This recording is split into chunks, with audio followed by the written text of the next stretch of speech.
Now, Prime Minister Rishi Sunak has vowed to overhaul what he calls Britain's sick note culture. Sunak has declared war on what he sees as the over-medicalisation of everyday anxieties. According to the PM, this is what is behind the surge in mental health-related absences from work. But how is he going to do this? Well, Sunak has promised a new welfare settlement to tackle what he calls unsustainable rises in benefit spending. We should see it as a sign of progress, of course, that people can talk openly about mental health conditions in a way that years ago would have been unthinkable. And I will never dismiss or downplay the illnesses people have. Anyone who has suffered mental ill health or had family and friends who have knows that these conditions are real and they matter.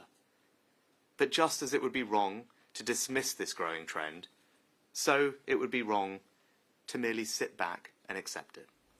So his plan to strip GPs of their authority to issue sick notes and transferring that power to specialist teams linked to the benefit system. These teams will assess the sick and determine the best course of action to keep them in the workforce. It's worth saying 2/3 of incapacity benefit claims are now mental health problems. We clearly need a cultural shift, a return to what work you can do and not what you can't. That seems to be the emphasis. Sunak warned of the dangers of over-medicalising life's everyday challenges and vows to take on critics who accuse the government of scapegoating those struggling with depression.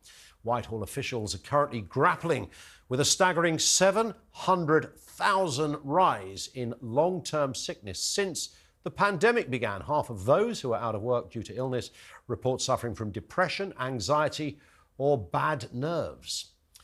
And what is the cost? Well, a whopping £49 billion last year alone. That's more than Britain spends on schools or the police.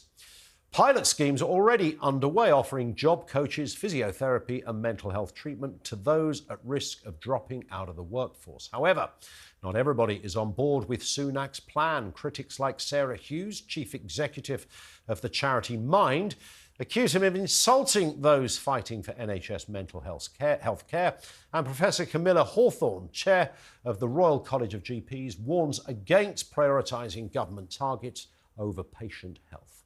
The landscape of mental health and support and sick leave in Britain is undergoing a seismic shift, but it could also have a useful political purpose. The Tories are attempting to draw a clear contrast here with Labour, who they believe lack the stomach for contentious reform.